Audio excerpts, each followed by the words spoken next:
place to live. And as far as I know, pretty much all of them are still housed, which is excellent. So we do, as I said, initially our goal is to work with unsheltered people, but we don't just move people in and drop them. So there's many of them that still call their caseworkers, whether it be like, hey, I need to do whatever and I don't know how, or I need a bus pass because I can't get to my appointment, or whatever it is, and we still try to provide whatever services we can to make sure that they stay engaged and make sure they're successful in their housing. So. Thanks, Angie. Yep. Commissioners, do you have any questions related to the program? I just wanted to ask, how do you go about, do you go seeking the homeless or they come to you? Both.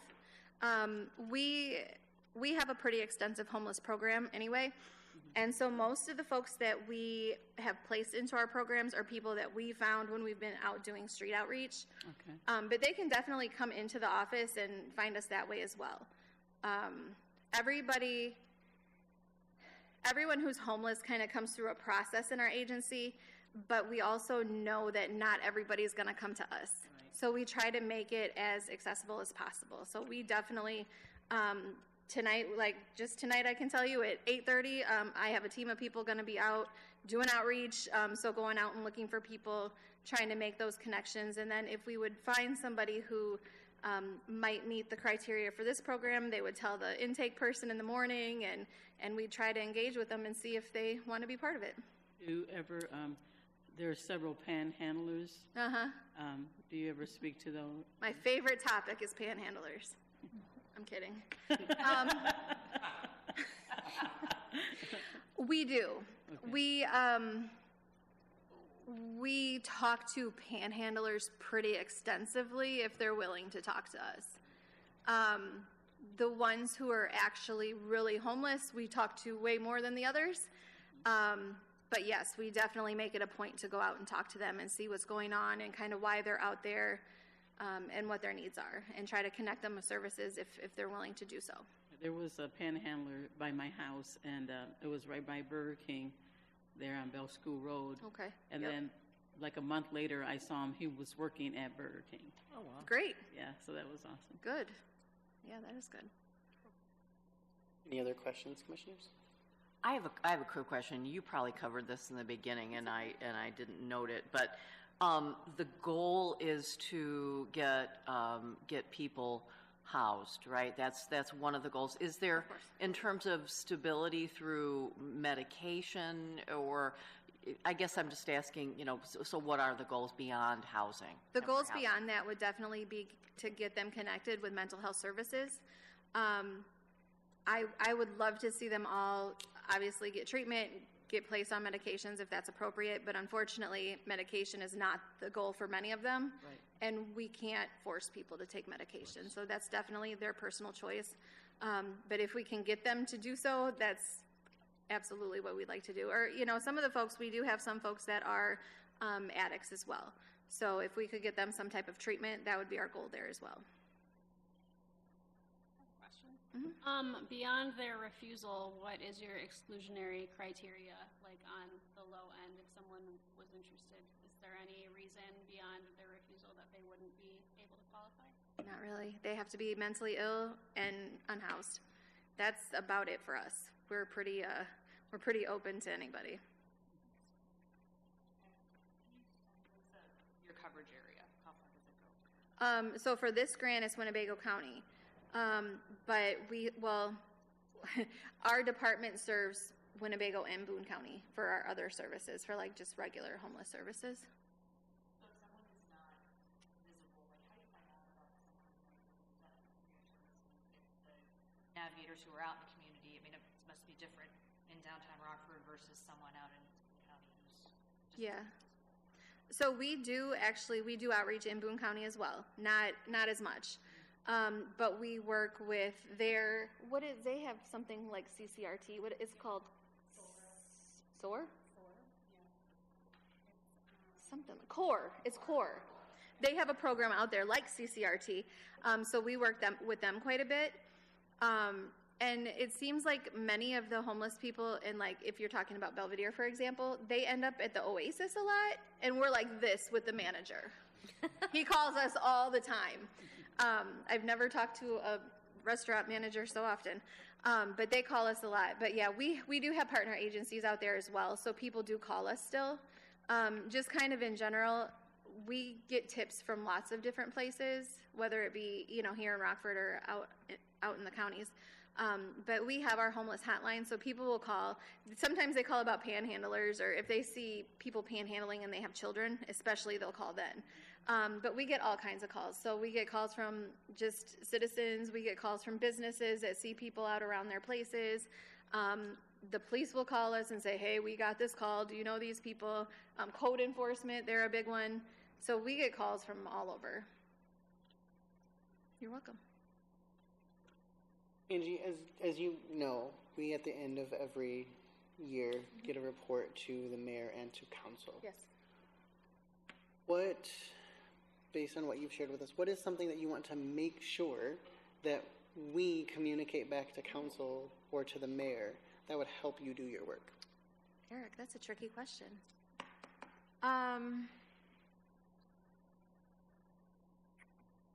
I think just the importance of these programs. You'll hear, you know, once you hear from MIH and CCRT, like, we're all doing very similar type stuff, but we're all very busy, and I think we're all doing our best to get folks the help that they need. So kind of making these kind of programs a priority and supporting them and continuing to let them grow. Awesome. Thank you. Mm-hmm. Okay. Thank you all. I had one question. Uh-oh. More questions? I did. So last year and I mentioned this in my voicemail when I asked you to participate tonight, one thing that came up in our discussions last year, we focused on housing and sustainability a lot. And mental health was a repeated factor that was brought up, and a lot of discrimination with folks that have mental health illnesses and things of that nature.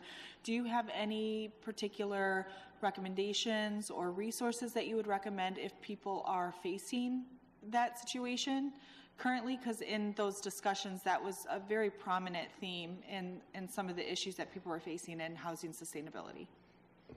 I think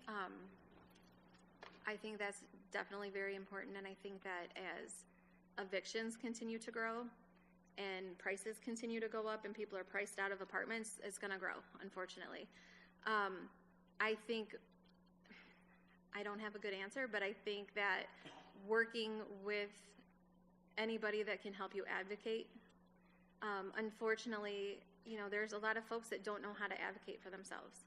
And there's a lot of weird situations that cause people to lose housing that's, in a lot of cases, no fault of their own. So I think it's really important to bring in, like, your Prairie State Legal Services that do some of that discrimination type stuff to help folks like that. And whatever, if they're connected with any agencies or whatever, I think that's going to continue to grow because having that support system with you, because so many people also don't have a support system.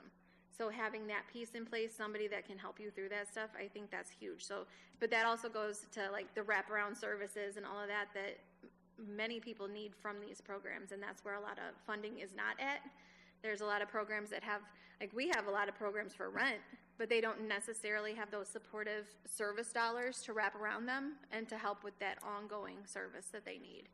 So having that, I think, is going to be vital to that. Thank you. You're welcome. Guys, Anybody else? hard questions. Thank you, Angie. You're welcome. Thank you. All right. The next folks we're going to hear from are the CCRT team.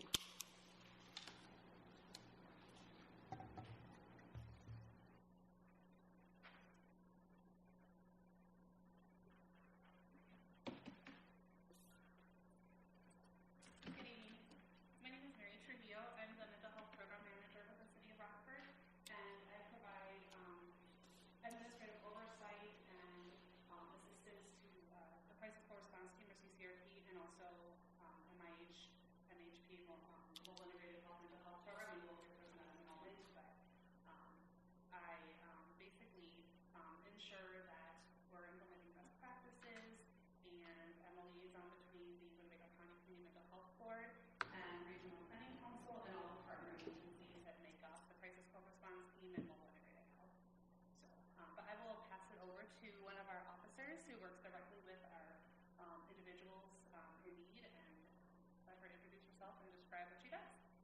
Well, first of all, thank you very much for allowing me to have this time to share with you just a little bit about what we do within the community, which I think is so greatly needed and important. We're the Crisis Co-Response Team. There's about 7 officers. We have Loves Park Officer, Winnebago County Sheriff. My name is Shelley Turner, by the way. I'm sorry, I totally did not share that, who I am. But on the street, I'm known as Mama T. So we also have 2 Winnebago County deputies and then 4 city officers. Along with that, which makes our team, I think, so great, is that we have these clinicians from Rosecrans, and they are such a great asset for us. So often throughout life, we never know what someone's experiences are with law enforcement, but we need to remind ourselves we're here to protect and serve. Serve is one of them, right? And as a community, as a whole, it is my duty to make sure that the person that is in need is going to get the services. And I would want to be treated and treat them like I would want somebody else to treat me, right? So those clinicians, not knowing what someone else's experience that has been with law enforcement may not have been good, because usually that's at their worst moment is when we're coming, right?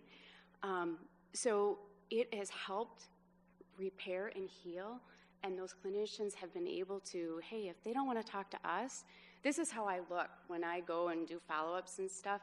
Yes, you can see my radio, you can see my gun, but that I don't want that to be the very first thing that they see. I'm a human being just like them. And those clinicians also have that ability to bridge that and start that relationship. And then we can build that rapport. So this is the other unique thing, too, is as officers and firefighters, a lot of times we go to a call for service and we're there one time. The difference about this position and this program is we have the ability to, we're following up with these people or engaging with them anywhere between 3 months to 6 months to maybe a year from now. Here we are still connected, or they're reaching back out and saying, hey, I'm really struggling. Whereas before they didn't have someone to contact, they didn't know what to do, it's called 911. So that has been instrumental with our program. So I just wanted to paint a picture for you. Generally, most of our calls for service come from patrol. We do get some referrals from other agencies, other programs within the area, and we then do follow-up. And our goal is to do a follow-up, whether they've been in the hospital or just a call for service within 24 to 48 hours. What that means is I'm going to do in person. I want to make it personable. So many times, and especially with COVID, people need to talk to somebody. They just need to be listened to. If we just take that time, and that's all I've got. I've got time. I don't care how many times it's going to take. So that's another great asset that we have. We have that ability to do that. So the officers, we go through the reports every single morning. We then compose what our day is going to look like.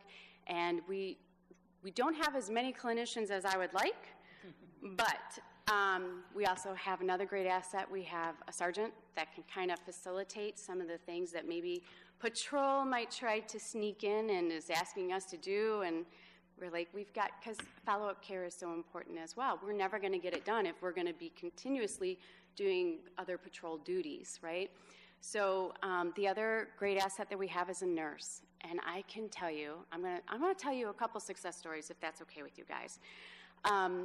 One of the gentlemen that has been on my caseload for 3 years, he first started in the city with a city officer because we do it by address.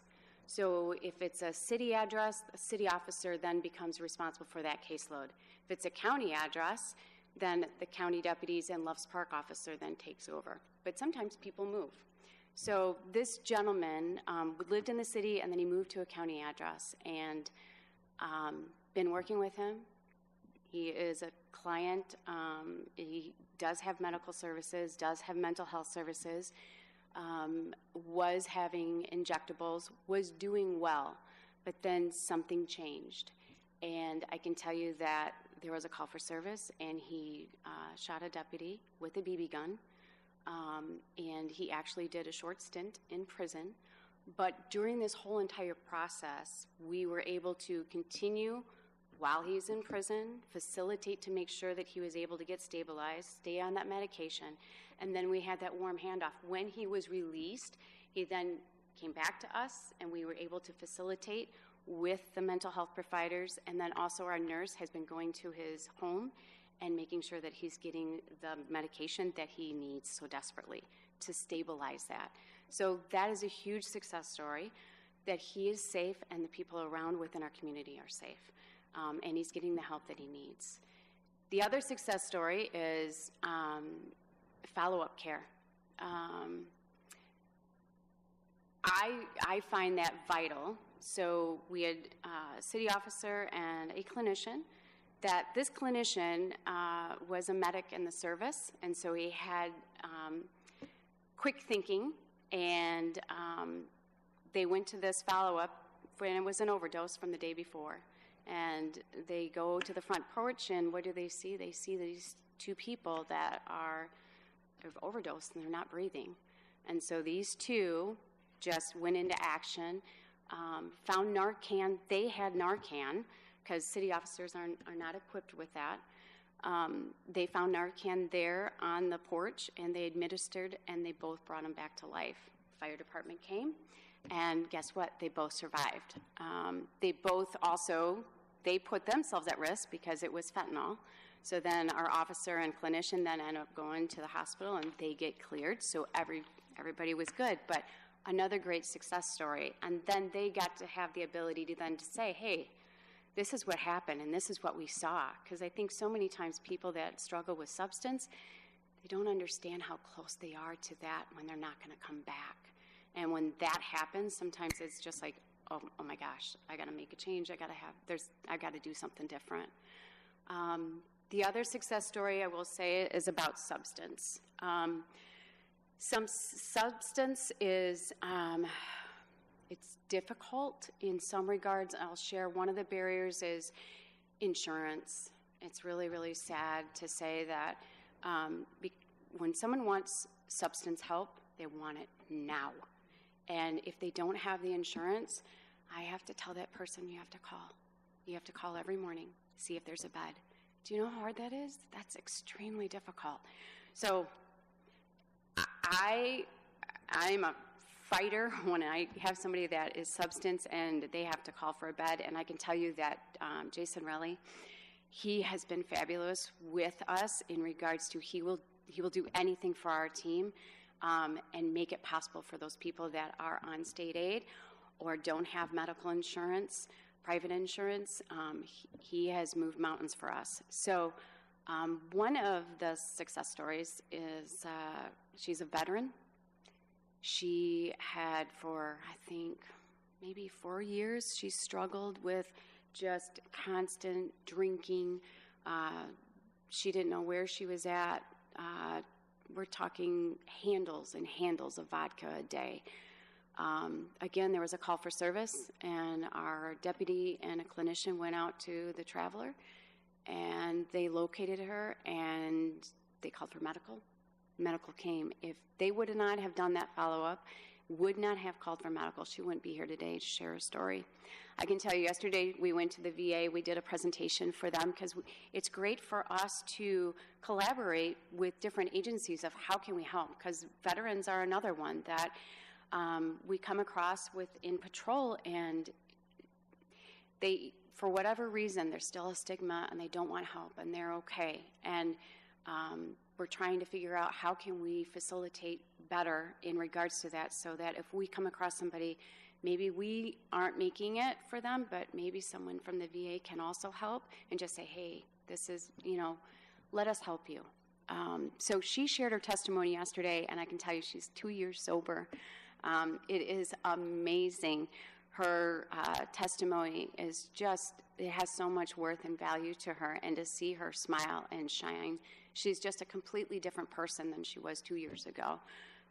So I am 53 years old. I am from this community. I've lived in this community my entire life. I remember Singer. I have an uncle that worked at Singer. I can tell you that when that closed, it changed our community. And as a deputy working in the street, I can tell you more often than not that I would deal with somebody, and the next day I'd be right back at that house again, and I'd be taking them to the hospital. And I was like, okay, and then that it would be very disheartening and just, what else can I do? I can take them to the hospital or I can take them to the jail. Those are two places. Or I can now take them to Mulberry Crisis Center. So I think with all these different programs, we are finally, as a community, we are making a difference. We are finally being able to break those barriers and that stigma and really get the people of our community some help that they truly need. So. Thank you for what you do. Amazing. Commissioners, before we ask questions, just a reminder, if you're going to ask a question, pull your mic close to your face so that we can pick it up on the recording. Do we have any questions from commissioners? I don't have any questions, but it's good to know all this information. You know, I'm also a chaplain for the police department as well, so it's good to know these programs that are going on and that they're, you know, we've been talking about this last year a lot, about the homelessness and all that, so this is very, it brings joy to my heart that some things are being done. I can tell you that it makes my heart full. Yes, it's hard to say what our success is in this kind of field, but I can tell you this, that there are days where there's high fives within our office because, oh my gosh, this worked. And, you know, in that moment, it's working. And when you can see clients flourish, and you know what? We all have this. We all have been through something, or we've lost somebody, or to suicide, or overdosing, right? If we can just continue what we're doing and see the implementation of that and work together, it's going to be great. It's going to be great. I will also say, I'm going to plug this. I saw this in Nashville. I think it's an amazing thing. I also didn't share this, but I should have shared this.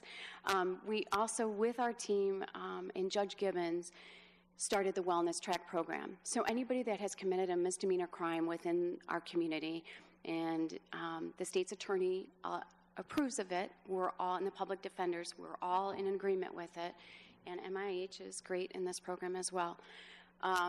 We are able to facilitate, for somebody that has committed a misdemeanor crime, they then have to engage in mental health services and medical services, and they have to stay on track. After the fact that they continue this, then yes, those charges then they have a clean slate. If they do not, they go right back to regular court, which has been a huge success as well. Because there are a lot of times when there's misdemeanor crimes that are committed that it's because of the mental illness that they're experiencing. And if we can get them the correct help, and Judge Gibbons saw that, it's been great. I've had quite a few people on my caseload that have gone through the Wellness Track and have been successful, and there hasn't been a repeat.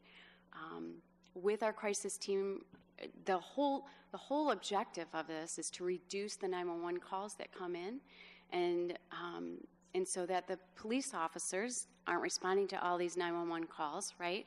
And that we can then get them the service that they need and then stabilize them, and also give these families an outreach, someone that they can contact and say, hey, my son's really struggling, I don't know what to do. It gives them somebody to call, right? And so with that, and also with the Wellness Track, it's also been, I think the numbers are like 53% for that program. Am I close to that? I think that's the last that I saw, which is extremely a huge success for a program of that. They don't repeat offend, and they've continued on with their mental health. So, anyways. Thank you. Oh, I know what I was going to say, the Nashville thing. What I was going to say was, in Nashville, with their mental health facility, they have it attached to the jail. So when somebody leaves their facility, their jail facility, they have to go right next door. I think it'd be fabulous if we had something like that. It's one of those things that they go hand in hand sometimes. So. I just want to say thank you for the work that you're doing. How do you determine when a clinician goes out with an officer? So we always have a clinician with us. We always, I should rephrase that. Because our ratio officer to clinicians can sometimes be, we have 7 officers and we have 4 clinicians, so sometimes we have to divvy that up. So if there is a live call, sometimes we're pulling, right? But what we like to do is we like to, for sure, have a clinician with us at all times. It's just, that's the purpose of our team. Okay, thank you. Yeah. Could you just review for me what would trigger CCRT to come out? I mean, you have, I really appreciate your examples about what it looks like. Yeah. That means a lot. In terms of suicide, substance abuse, what else might trigger the CCRT to come out? So anything can be a crisis. It doesn't have to be mental health or substance abuse. It can be someone just lost a loved one, someone just, somebody's son committed suicide, but that son is 2 states away and the mom can't get there. The mom is now in crisis and she's really struggling because, that is a crisis. Somebody lost a job, somebody lost their home, they just had a major fire. I mean, all those things are crisis. So which then affects everything that's here. So when I think of our crisis team, yes, we are primarily mental health and substance abuse, but anything is crisis. One of the things that will bring us out is the officers that are on the street that are in patrol for any agency within Winnebago County. So that means Roscoe, Rockton, Pecatonica, Duran, Cherry Valley, any of them. They can call any of us. And any of us officers and a clinician are going to respond to their live service of call if they need us to come and respond. One of the great things, too, that our clinicians can do, they can do an assessment. They can do a risk assessment right there on site. And they can then determine, is hospital the best thing for them?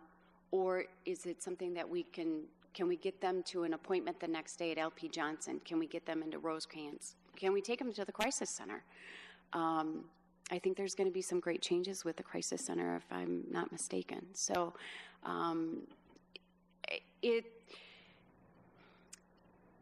our team is definitely, we do a lot of different things. We also go to the food pantry. We're a lot of different things. And I like to say that whatever you need, we're going to get it. So that's how I look at it. The other thing is, like I said, family support. Family support is huge. A lot of times parents, they don't know how to set boundaries because boundaries are so important, or they themselves are struggling because they've been dealing with their child or their adult son or daughter, and they are losing themselves, and now they don't know what to do, and they don't know what to turn. So a lot of times, what we think we're going for that person, that client, we then are also helping that parent or that grandparent that is helping their grandchild. We're getting them into services. So there's been times when I've been on a call and there was a caretaker, and that caretaker said, my next door neighbor, her son really needs help. Can I give him your card? Absolutely. Take my card. And so it's just being open and willing to, help. That's what we're here for. So I don't have a question. I just have a comment. I just wanted to say I am so impressed with your optimism. I think that when you are a person who has been involved with the mental health system or with the legal system or whatever, it can feel very overwhelming, and it can also feel kind of hopeless. And I feel like the people you encounter are so fortunate because so much of what I'm hearing in what you're saying is kind of cutting through, and I can see how someone on the other end of your services might be like, maybe I can find a way through this time that is super dark, because you are exuding so much optimism and hope. So I just wanted to applaud you for that. I really appreciate everything you've said. Thank you. I will say this. I was a former city 911 dispatcher in that dispatch center, and one of the biggest things that I've always told myself throughout being a dispatcher and a deputy is I will never become jaded. I do not want to become jaded. And I think so many times in our line of work that is something that we can fall into. And we just need to be mindful of it. And I think the other thing is, another barrier for us is as a team, how do we build one another up? Because some days can be heavy. And then how do I need to change that perspective? Because I need to be okay. And I can tell you, there's some days that I'm just like, oh. But then there are days that I'm like, nope, we got this. We got this. You know, because if we don't have it, they don't have it. No, we got this. And so, and plus I have a passion for it, if you can't tell. So I think every single person on our unit has a very unique individuality, and that's the other great thing too, is who you should piece certain clients. This person's going to do great with this person, and our clinicians are just as well. We have a clinician that is, she worked in substance for a long time, so she's my substance girl. I'm like, you're coming with me. So that's another really great thing that we have. So, and thank you for your kind words. I appreciate it so much. Can I ask, so you talked about if an officer is having an interaction, knows they need you, they call you, you come. Yep.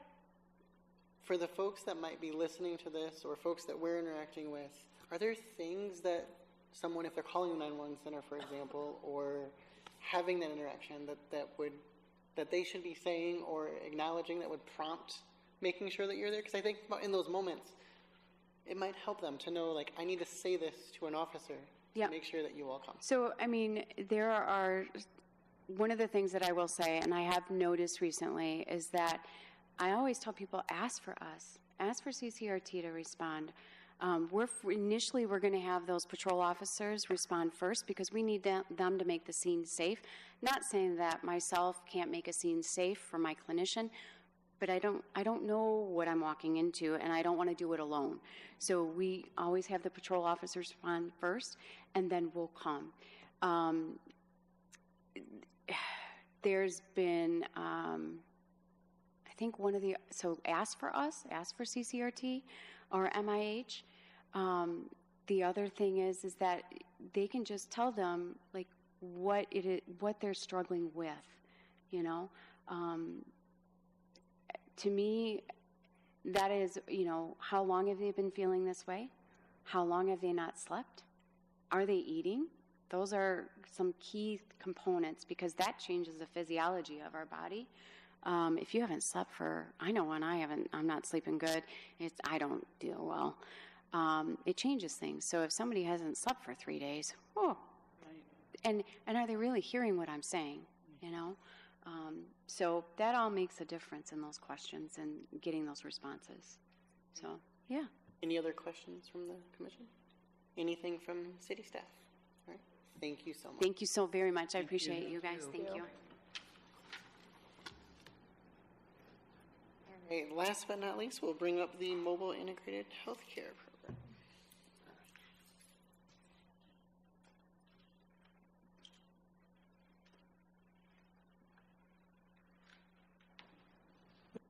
Hello, how are you? Hi, thank you. My name is John Larson. I am the EMS coordinator with the Rockford Fire Department. I oversee our EMS operations as well as our mobile integrated health programs. What I will first 100% and be honest with you, the two women you just spoke to are not only fabulous, but my program does not work without them and their programs. And also they are on the ground. They are the boots on the ground. To be very transparent, I am not the boots on the ground. I have a team of people who are those boots on the ground. I am the person they call to come and speak in front of you.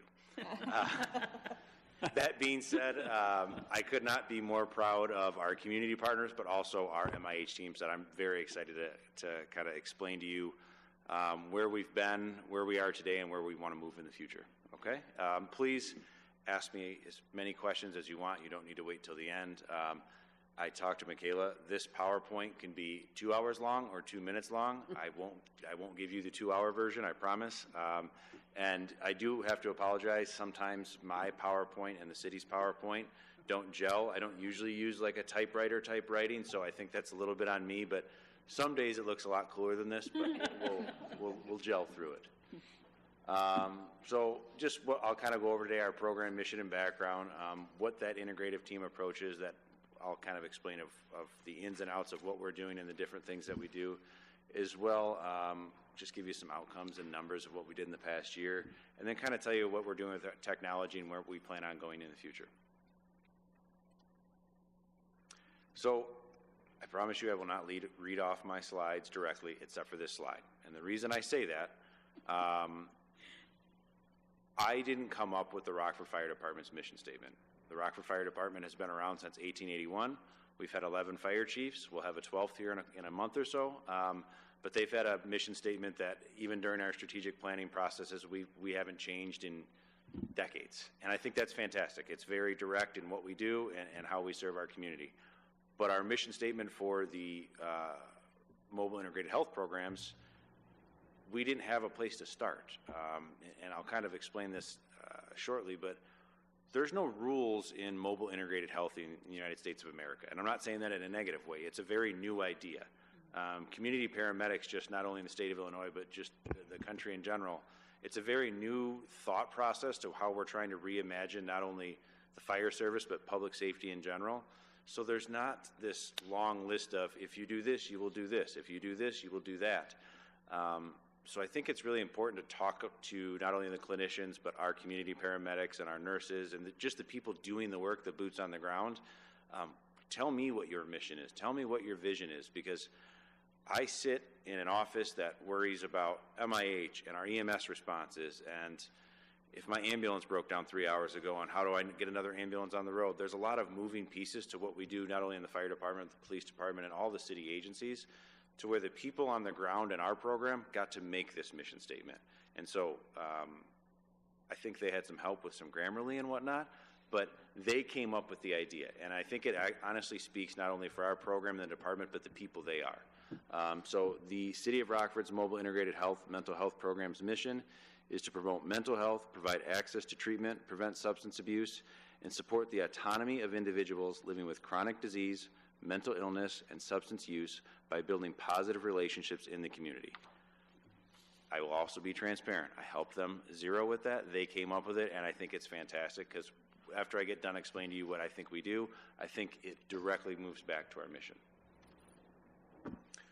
But how did we get to a MIH mental health program? Before that, we had a medical MIH program. And our, we'll call it pilot program, back in 2014 was the first in the state of Illinois. We partnered with our then resource hospital, UW Health, at the time it was Swedish American. And what we tried to do was we tried to come up with the best idea of how we would help community members that utilize 911 services and the emergency department services more often than others.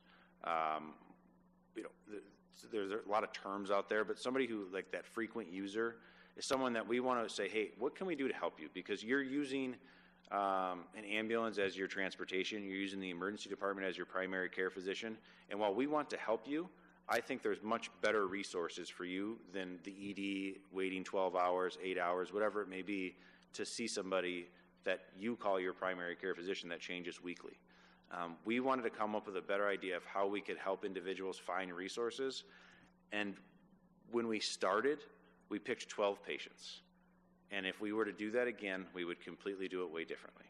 And we've learned a lot since 2014. We came up with our 12 patient list on just the medical side of a list of 15 things that qualified you for the program. You had to, not use alcohol. You had to be drug-free. You had to be this. You had to be this. You had to be this. By the end of it, I don't think I qualified for the program, and I don't think anybody in the room did. But we got to our 12 patients because we needed to find a pilot program. In those 12 patients, we saw immediate results that their ED visits the next year compared to the previous year were down by 54%. That's significant. For someone who goes to the emergency room 4 times a year, to say they went 2 times a year is great, but most of these individuals we're talking about, they went 30, 40 times a year. To say they only went 15 times a year is a tremendous amount of effort that not only goes into that, but think about the other resources in the city that then can go to other individuals who need that help. At that time, in about 2014, I would say we probably went on anywhere from 23 to 25,000 incidents a year in the fire department.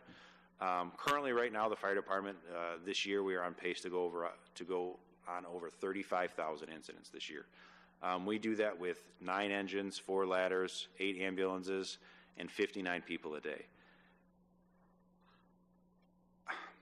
To say it briefly and bluntly, we are a train going into a turn that says go into this turn at 30 miles an hour. We go into it at 90 miles an hour every single day. So how we combat that is we're going to have to reimagine the fire service.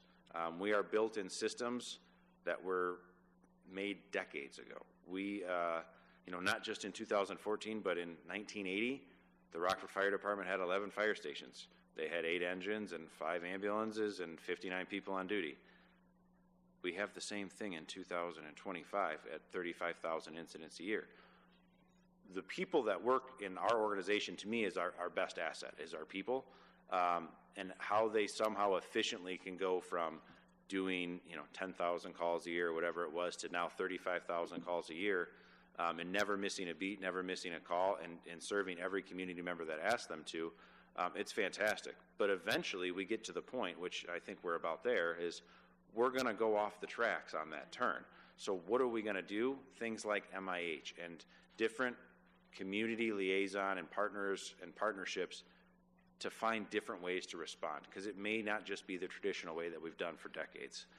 So as we can see, that our ambulance runs for those individuals also went down by 38%, and the readmission rate for individuals also went down by another 28%.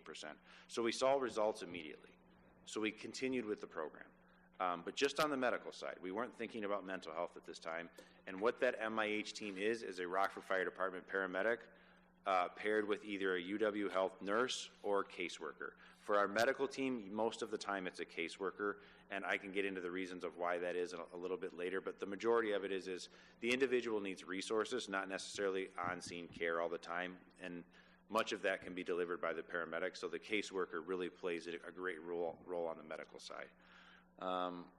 Moving a little bit further, we got to 2021 actually, and the Winnebago County Community Mental Health Board started offering grant assistance to programs and agencies throughout the community, and we put in for our MIH mental health program. We thought it was the best thing since sliced bread. There's no way they would say no, and they absolutely said no. And we did not get the grant that first year, and we learned from that. We said, what did we miss? What are we not thinking of? Why aren't we CCRT? Because CCRT got their grant, right? So that's always been this jealousy, right? Like, they got a year on us. I will give it to them. But so we put back in 2022, and we have not looked back. It started with 2 teams, again, made up of a Rockford Fire Department paramedic and a UW Health registered nurse who's certified and specializes in psychiatric care. So 4 individuals, right? 2 paramedics, 2 nurses. We have since gone back to the grant, I think we did it in 24, to add another team. And now we have 3 teams of mental health providers throughout the community and just 1 medical. So to think where we were, right, and to think where we are as a country, everybody talks about medical. In 2014, we had a medical team and never had an idea about a mental health team. We now have 3 mental health teams and 1 medical team. So just to put that in perspective, where we think not only the community is going, but where the state and the nation is going, I think that's going to be our biggest crisis moving forward, and our biggest obstacles moving forward is the mental health in not only Rockford, but throughout the country. I promise you I don't use a typewriter on my computer, but it does appear that way. I understand that. But to give you, this is Ryan Bainey. He is one of our MIH paramedics. He's fantastic.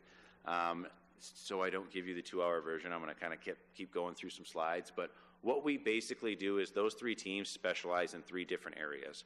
So the first team is based off of, we'll call them the unhoused team approach. So they're going to meet with individuals throughout the community that are exactly like it says, unhoused. So they're meeting with a lot of people at the rescue mission and a lot of individuals who are not able to go to the rescue mission, don't want to go to the rescue mission. But something very different about our program compared to many others is you'll hear a lot of people say you need to meet your patients in the middle. And I think that's fantastic for a lot of people.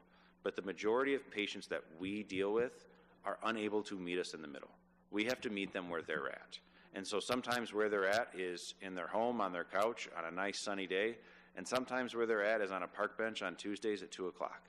And us understanding where they're at and where they're coming from is how we move forward and gain trust with individuals. So whether it's the unhoused team approach, our short-term or our long-term teams, the first thing we're going to do with any patient is we're going to hit those Maslow's hierarchy of needs, right? So where are you sleeping tonight? Do you have food? Do you have your medications? And do you feel safe?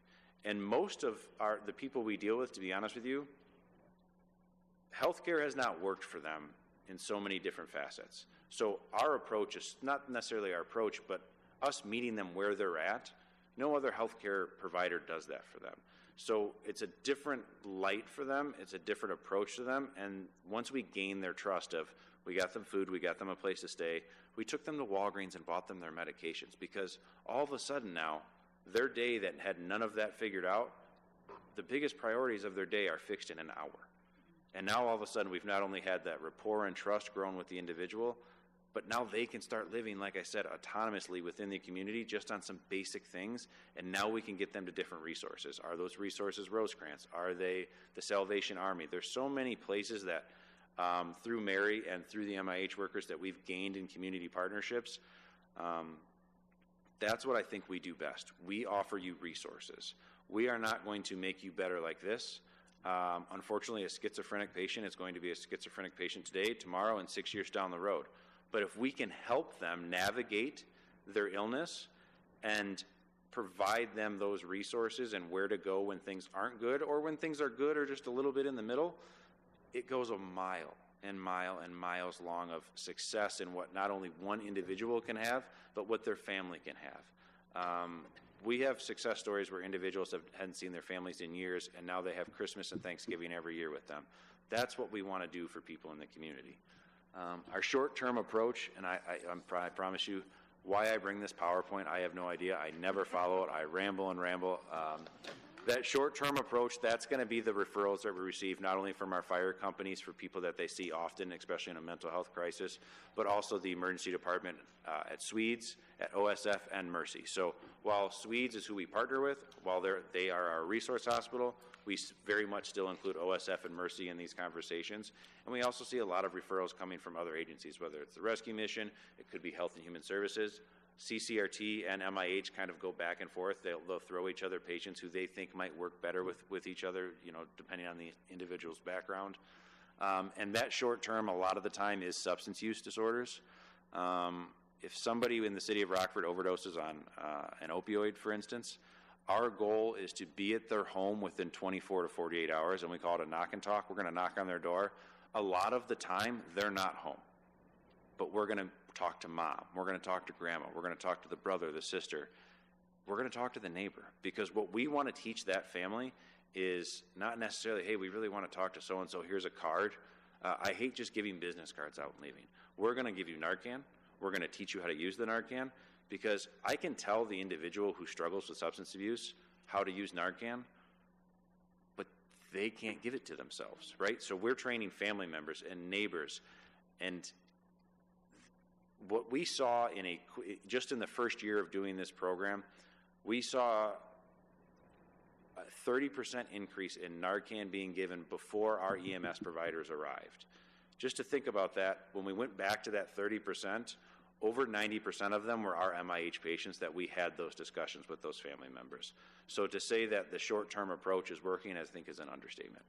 And then our long-term care team, those are individuals that we're going to see that we know are going to be in the program for a while, that want to be in the program for a while, and we're more than okay with that. People talk about, well, why don't you graduate people from your program?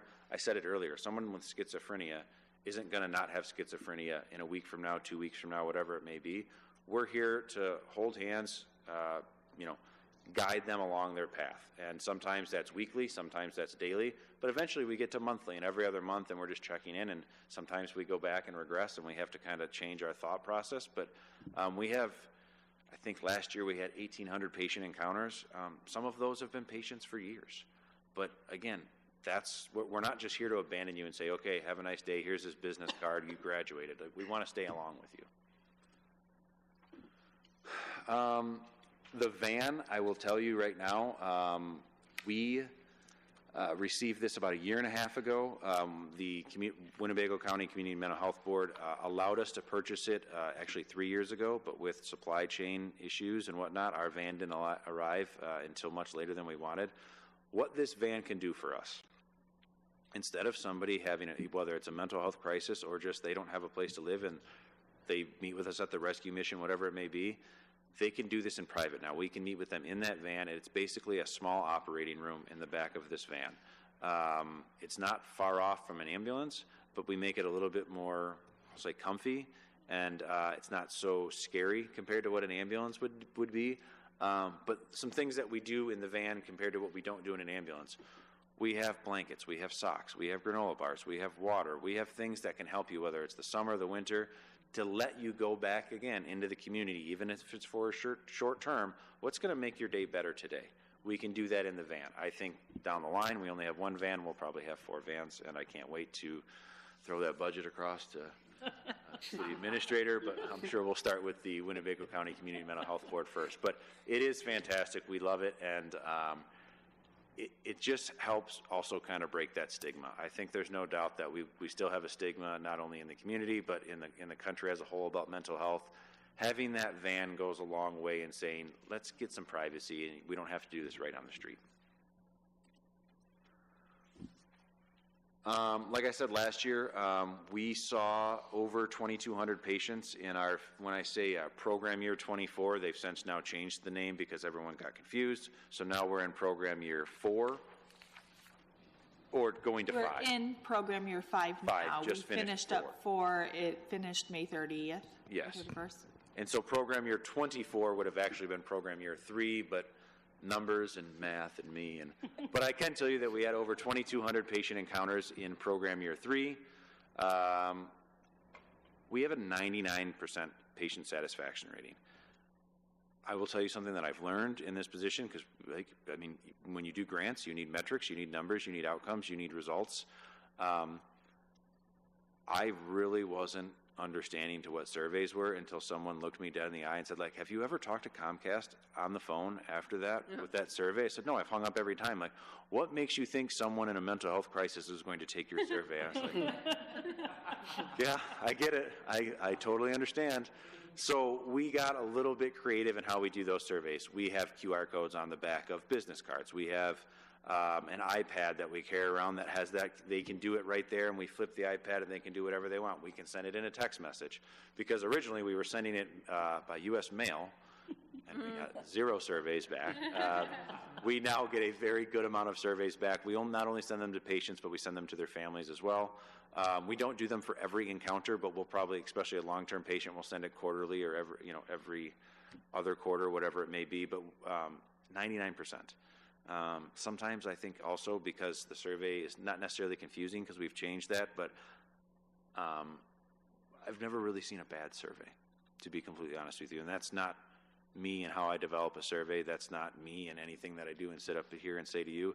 It's the team that we have. I think they're taking money out of their own pockets and paying people for lunch. I think they're buying them their medications. I think they're doing all these things, and they're fantastic people. And without them, we can come up with some great MIH plan, but it's the people that do your MIH plan that make it work. We also train a lot of individuals in the community, not just the families that we work with, but we will go out to businesses or just any community meeting event, neighborhood meetings. We can train not only in Narcan, but we'll do some hands-only CPR training as well. In program year 3, we saw a 25% reduction in that ED readmission rate for people that were in the program the previous year, not in the program the previous year, to when they were in it. When we look program-wide for the entire time of the program, we've seen almost over 50% reduction in ED readmission for an individual, which is fantastic. Michaela, Mary, someone, I don't know what Gelada stands for. I'm the one that brought it to us. I'm the one that said we have to use Gelada. I'm not going to spend a ton of time on it, but we needed a software program to say what we were doing.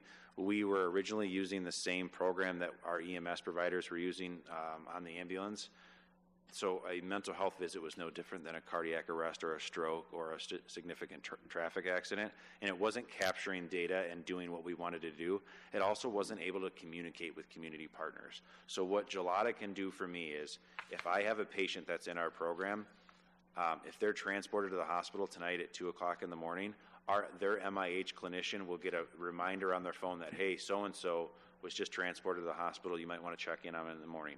Same thing, if they are unfortunately detained or arrested by the judicial system, we will get a notification that something has gone wrong.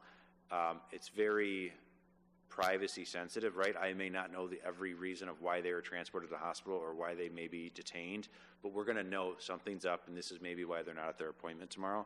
We also could know if you went to the food pantry. We can know when you went to the rescue mission. We can work with so many other community providers to just have an idea of where someone's at and how they're doing, right? Because you can call them and they can say they're doing great, and then it finds out that they were not doing great at all. Kind of to the future of where I think we're going.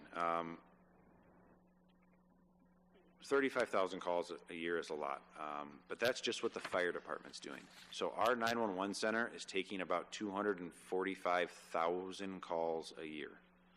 Some of those are non-emergent, obviously, but just imagine how much that phone is ringing. It's unbelievable.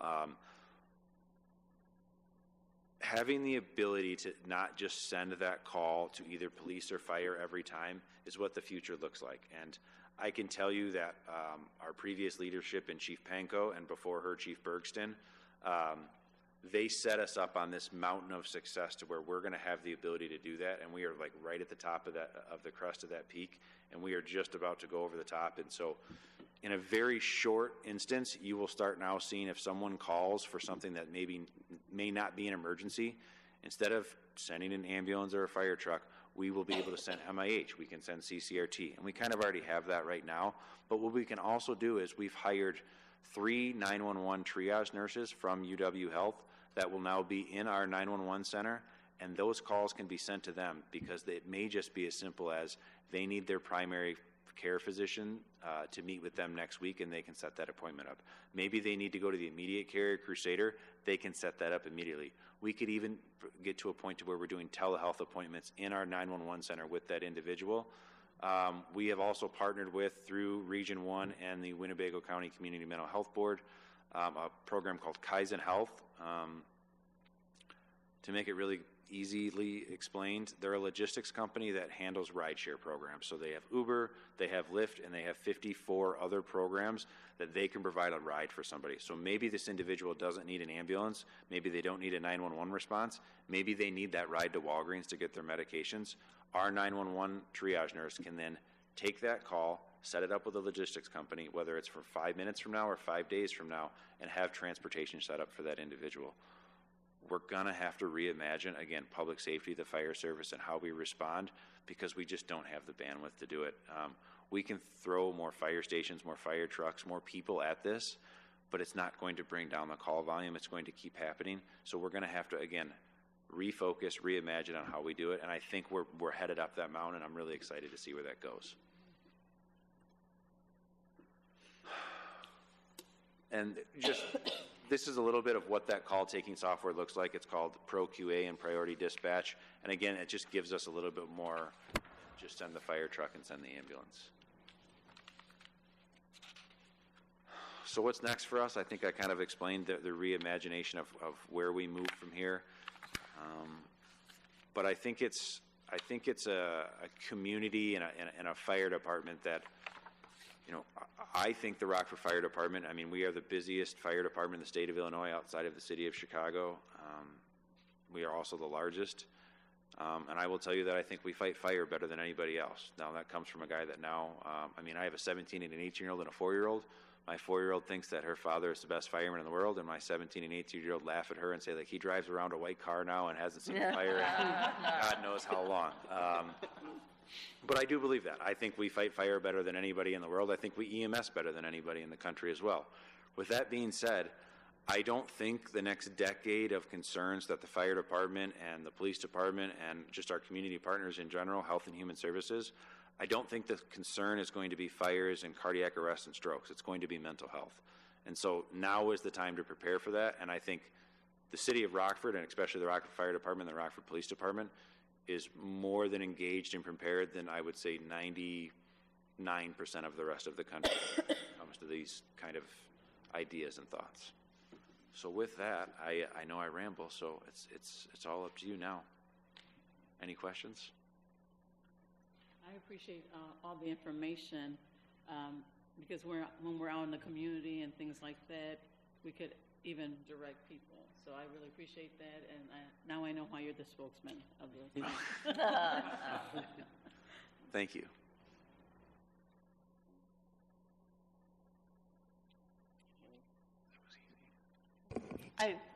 I will say this, just coming from being behind the scenes and working with you guys, just to see where you are now is amazing. Thank you. Knowing where the numbers were in the ER and how many frequent flyers we had over those years, and just to hear where you are, and I've been gone for like 2 years now. Okay. Just knowing where you are now, it speaks volumes. Mm-hmm. I was going to ask because you you look so familiar. Where were you at? In the ER suites. Okay, the whole time I was like, I know from somewhere. So and thank you for everything you did for us then. Thank you.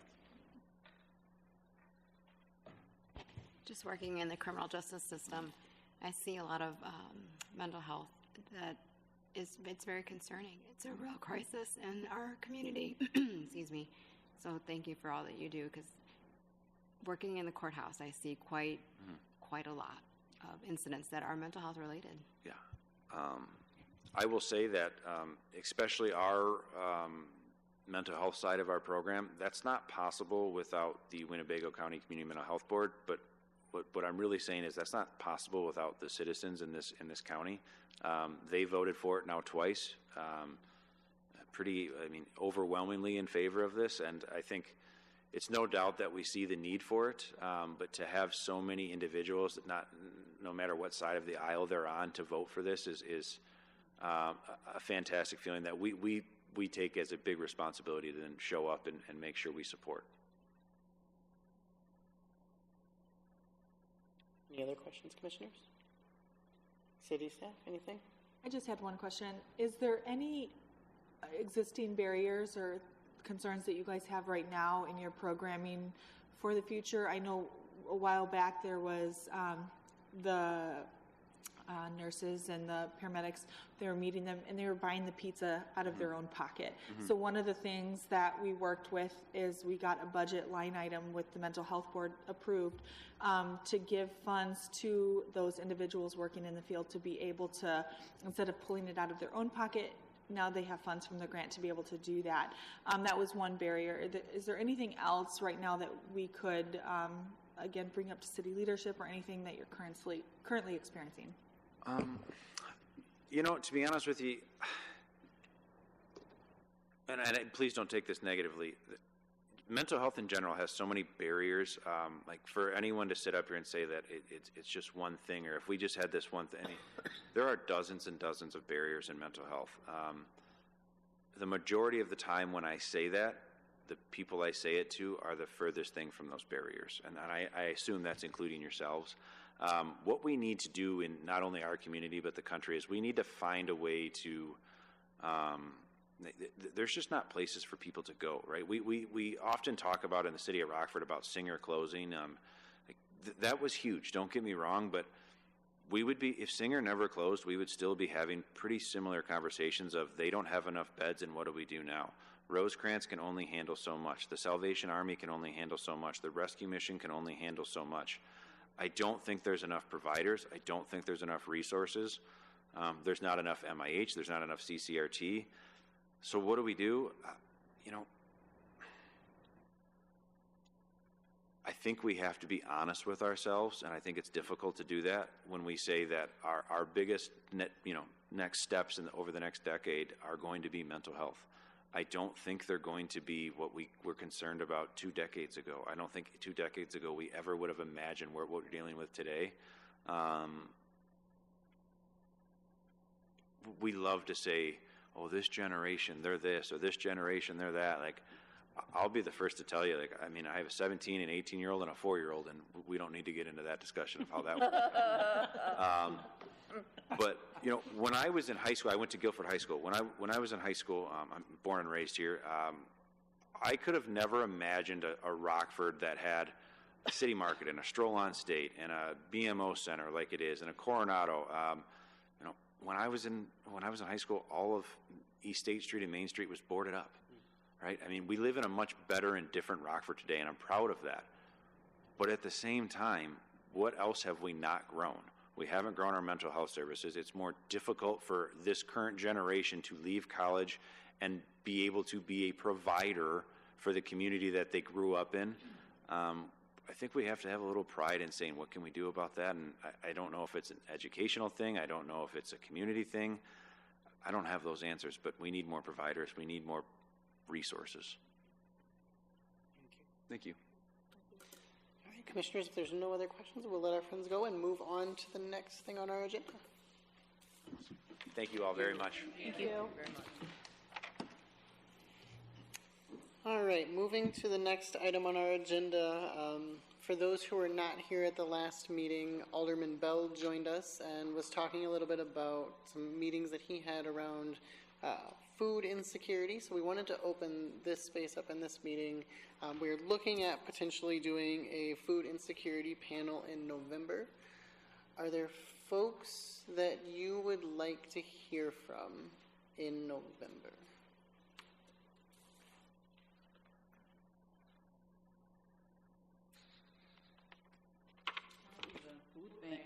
Food bank? Food bank. I'd like to hear from Rock River Valley Food Pantry. Full transparency, I'm a board member of that organization. Okay. The one thing I would love to clarify is how the Northern Illinois, I've lived in this community a very long time, and I still struggle with the Northern Illinois Food Bank and the Rock River Valley Pantry and how they work together, if at all. I'm just not sure of that. So if we could make that clear, you know, during our discussion, that would be great. And then, of course, you do this anyway, but just make sure we have several representatives from the Food Insecurity Panel that meets regularly, I think monthly. Mm-hmm.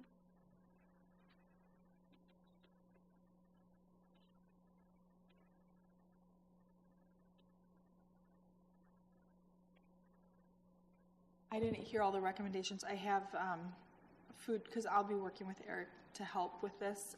Food Bank, Rock River Valley Pantry, and the Food Insecurity Panel. Was there another recommendation? Did I miss one?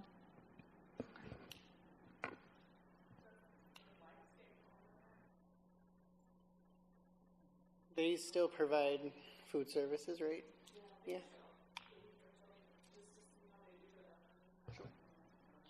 Sure. And on the other end, someone from the school district would be great, the Rockford School District, because they, you know, obviously deal on the younger end. Anybody else? And if you don't have to have all of the answers tonight, if something comes to you, send an email to myself, to Michaela. We'll make sure. I also plan on reaching out directly to Alderman Bell just to say, hey, you brought this to us. Was there anyone in particular outside of these folks that we've named that you were thinking need to come talk to us? Eric, sorry. One of the things, and I don't know if you guys had seen it and I can share it with you, but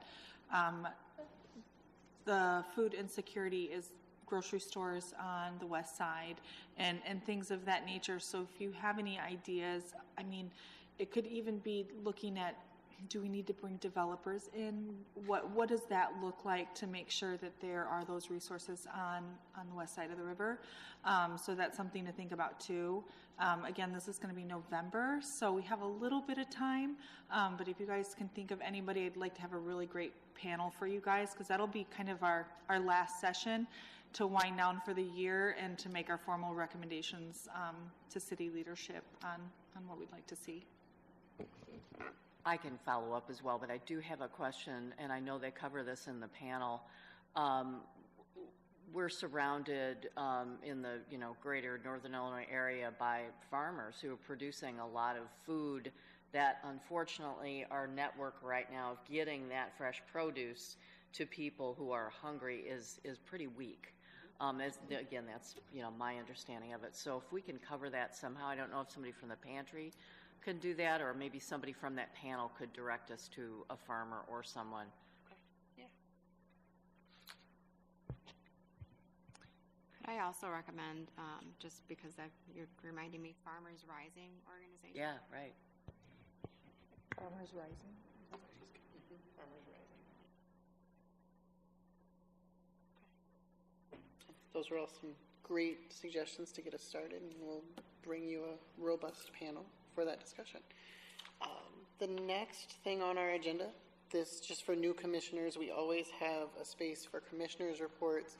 That is where you can share whatever you want about things that you're seeing happening in the spaces that you're working in. So we'll just kind of start at one end of the horseshoe and work across. If you have a report, that's cool. You don't have to have one. So does anyone have any commissioners' reports? Just want to remind everybody, tomorrow is 815 day. And also Commissioner Martin texted me that he's on chaplain duty and got a call right at the time of the meeting, so that's why he's not here. I have a report. So I am a teacher at Jefferson High School. It's the first day of school. A lot of things went wrong across the board today, from preschool all the way up to secondary, whether it's transportation or just problems within the building. So if we can all just do our best to keep the PR positive, that we are proud of our school district. We want our students to succeed. We want these systems to work for our students as well as for people trying to get to work around construction and stuff like that. So spin positive, because it's what we've got. Thank you. Any other reports from the commissioners? Just quick question, and maybe we can follow this up with email. Sure. I don't know which commissioners rotated off and which commissioners are new, and actually, so if we could have some kind of communication on that, and just a basic, I don't know, bio would be, maybe it's on the website already. Sure. Larry did reach out to the new commissioners. We're working on getting bios and headshots from everybody, so they'll have all of that as well, and updating the website. But we can absolutely send out and let you all know who's transitioned off and who the current commission staff is. Thank you. And backing up what Michaela just said, Larry did send me earlier in this week, I believe, the information and change things over on the website. I just haven't had an opportunity to get up there and make those changes just yet, but I do have that some time on my schedule tomorrow to get that taken care of. So you can take a look at the website tomorrow afternoon. You'll be able to see those changes reflected. There's no other reports from the commissioners. Is there anything from city staff that you all haven't shared with us that you want to make sure we're aware of? Just one thought for next month. We had discussed having a mental health panel, and I wanted your guys' thoughts. Instead of having like a true panel discussion, what would you think about asking the mental health board to come in? I was thinking Jason Holcomb would be great. Maybe if he had a few programs that we've had city staff funded programs talk tonight, but if he had a few other programs that he could recommend, seeing maybe some of the things that they're experiencing out in the community, what barriers they might have from a city perspective. Would you guys does that sound like something you would like to have for next month? Okay, well, I'll work on scheduling that. I think that was our hopeful intent. So since everybody's on board, I'll reach out to Jason and get that team scheduled for September. All right, we have reached the end of our agenda for the evening, so I will take a motion to adjourn. Motion and a second. All in favor for the adjournment, say aye. Aye. Any opposed? See you next month.